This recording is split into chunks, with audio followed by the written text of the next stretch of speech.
Good morning children and welcome again to e-learning classes on behalf of Modern English School. I myself Anjana Dikshit from New Area Senior Wing. This video is for class 8. Children, today we have to read transitive and intransitive verbs. Now before explaining transitive and intransitive verbs, let me tell you what are verbs.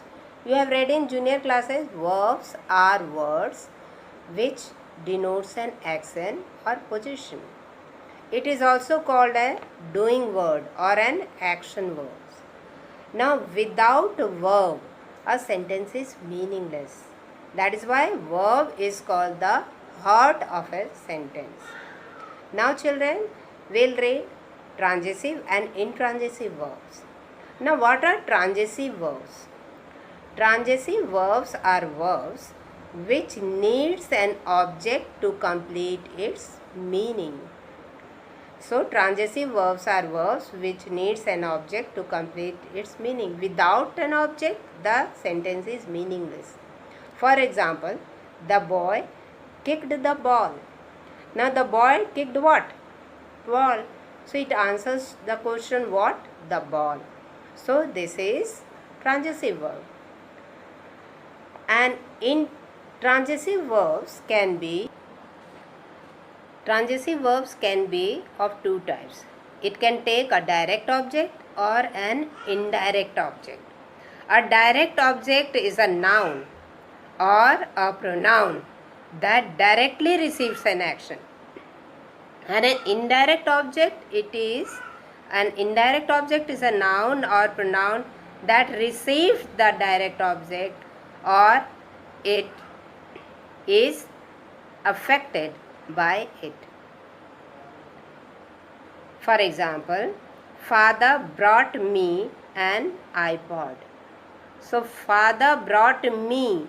Me is also an object and iPod is also an object. Understood? Here, me is indirect object and iPod is direct object.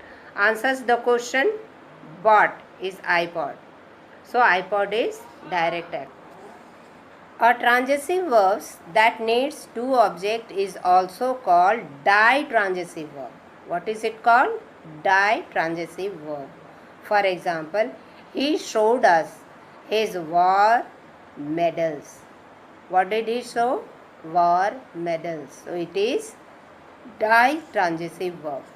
Now intransitive verbs. Next is what? Intransitive verbs. The verbs which needs no action object to complete its meaning, it is called intransitive verb. It is complete by itself. It doesn't need any support, any object to complete its meaning, so it is called intransitive. For example, the baby laughed.